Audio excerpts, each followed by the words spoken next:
Hello, now we're to Q&A number 26. Oh, this one is from Sherry Jane Thompson. What kind of pastry is that for the chicken pillows? No pastry in a can here in Australia. This looks and sounds yummy, just need a pastry dupe. Guess that's how they say it in Australia. So what? Yeah, I don't know, pastry dupe. It's for like croissants or pie dough is what you need. So croissant is a lighter dough, and then the pie, but that would make a really good dough for your chicken pillows. So those are really good. All right, thank you, Sherry. Okay, this one is from Christy Ruman. Hi, Mama O. I am sure you have answered this question already, but why do you run barefoot? I am also a runner, but have never heard of running barefoot before. Does it hurt your feet or legs? Yeah, that's a good question. Yeah, I run barefoot because I hurt my hip playing basketball, so I quit running for like 3 years. And then Davey suggested that I start running barefoot, and it sounded really weird to me. But so Papa O tried it for a while too, but he didn't care for it. And Tell them about your hip. Does it affect the hip? yeah, it just helped. So I started running again, and I've been doing it for 4 years. It doesn't hurt my feet, but what did hurt was my Achilles and calves. Those really get sore because you're stretching that muscle out where you haven't stretched it before. So the barefoot running is... Then why wouldn't you go back to regular shoes then? I like barefoot running too much. Okay. Yeah, it's... When I put shoes on now, my feet feel heavy. I don't like it. I just feel free and light when I'm barefoot. Tell them about your half marathon a couple of years ago where you had shoes the first Where I half. put shoes on. Yeah, I put shoes on, but I hadn't worn them before. My daughter gave them to me, and so my first mile I blistered. I got a blister. I thought, great, I've got 12 more miles to go. So I tried to bandage it up, nothing was working, so finally at 8 miles left to go, I said, I'm just taking my shoes off. I'll just run the rest barefoot, and I did. And I just don't like shoes once you run barefoot. And the people in the race said, why are you carrying your shoes? Yeah, they'd go, blisters? I go, yep. Oh, somebody did say that, huh? Yeah, somebody.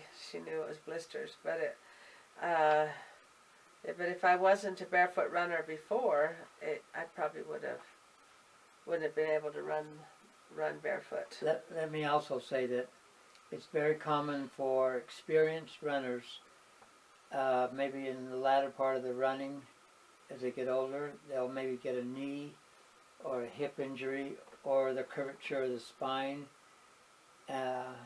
lots of issues like that, and it's very common and recommended that they go barefoot because all those heal up. Yeah, yeah, because when you wear shoes, they start to wear funny, and it makes you walk funny like that. But if you go barefoot, your feet don't wear down. And that's what makes your spine get crooked. Yeah. But I got the barefoot book and read it first, but I don't know, I really love barefoot running. And yes, it took a long time for my Achilles to heal and my calves.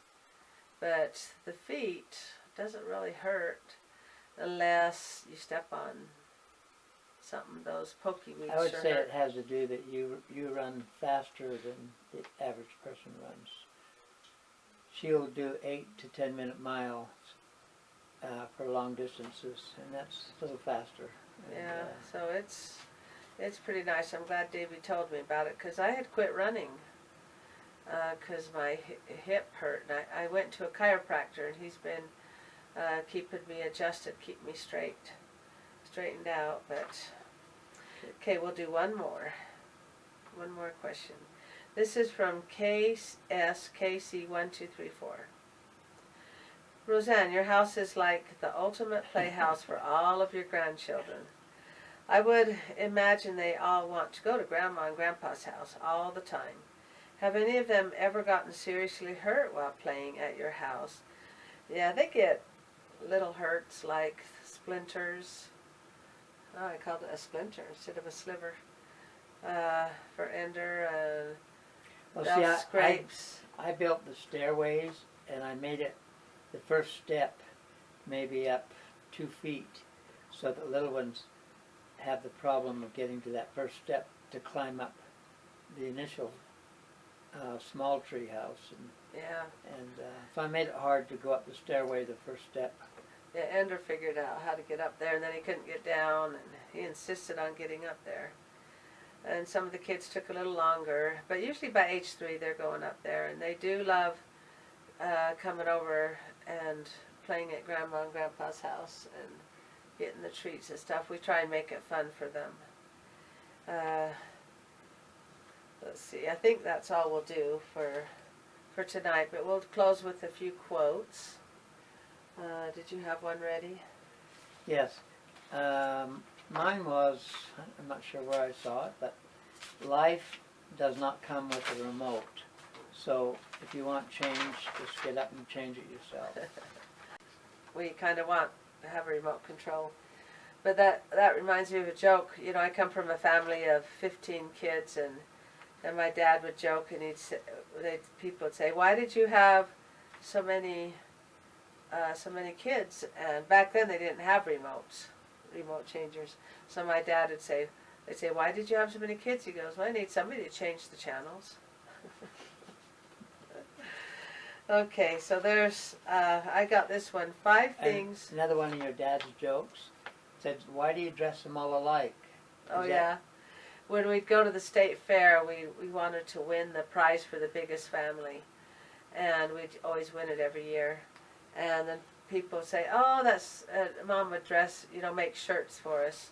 And they'd say, "Oh, that's cute that you dress your kids all, dress them all alike." That's so you And don't they go, lose it? No, is that so you don't? Yeah, is that so you don't lose any? And my mom would say, "No, it's I don't want to pick up any strays." She didn't want any extras. Oh. Okay, then mine is 5 things to quit right now. Okay, quit trying to please everyone. That's a hard one for me. Joe, it's no problem for him. He's conquered that one. But me, I try to please everybody. And number 2, stop fearing change. That's a hard one for me, but not for Papa. He's always stretching himself. I would say change or new things. Yeah, or new things. Yeah. Fearing things that are different. Number 3, living in the past. That's not a hard one for me because I like reminiscing, but I don't want to live in the past. But some people do. Some people get stuck But there. there's a lot of sayings related to that. One is you're going forward, so Yeah. there's no reason to turn around and look backward. Yeah, in Lion King it says, "Leave your past behind you." Yeah. Yeah, and some people it is hard. It really is, because that was their glory days. Let's say you were real popular in high school, or a queen, or a popular football player, or whatever, and they can't seem to get out of that glory time and move on to what their life could be now. And they get stuck there, and it's really sad to see it. That's all they talk about, is that past glory, instead of working on something they could be now. New goals and new glories. And number 4, putting yourself down. And that's easy for women to do. I don't know why women do that, but women are constantly putting themselves down. Men aren't so bad with it. Here's an example. You say to the young lady, "Well, that's pretty dressing," and she'll say, "Oh, this old ugly thing." Yeah, this old thing. Oh, this old thing. Or, "You look pretty today." "Oh, no, I don't." Or, "Why'd you say that? What do you want?" Or, "Just saying you look pretty." No, guys don't seem to have a problem with that. Unless it's with a job that they're not happy with, or how much money they're making. But women have a problem. Women are so hard on themselves. They're the only ones that look in the mirror and just tear themselves apart. And just say, oh, look at me. And I don't know why we do that to ourselves, but that's 5 things to quit doing. Putting yourself down. Build yourself up. Who else can be your cheerleader than you? And then, the last one, huh? Then when you fix yourself up, they'll say, oh, you clean up pretty good. You clean up good. Go, thank you. The last one, number 5, stop overthinking. You overthink things and you think, overanalyze. You think, oh my goodness, just stop thinking and talking about it. Move on and sitting and worrying about something, and I call it your worrying in the corners again. You know, that means it doesn't matter. Leave the corners alone. Trying too hard to analyze something. So stop overthinking. But that's our quotes. And then keep the questions coming and let us know. Thumbs up and subscribe and share. Share these, and we have a lot of fun doing them. We're kind of late today. Usually we do them earlier in the day. But we'd like to thank you for subscribing, liking, and commenting. And thank you. You want to say it? Thank you. And? Good night. What? Who? Say good night, everybody. Oh, and good night. Well, you say that part. And I know, I'm going to let you say it. Okay. Well, thanks, everybody. And? Good night. Everybody. Everybody. Oh, I didn't know I had a script. Okay, good night.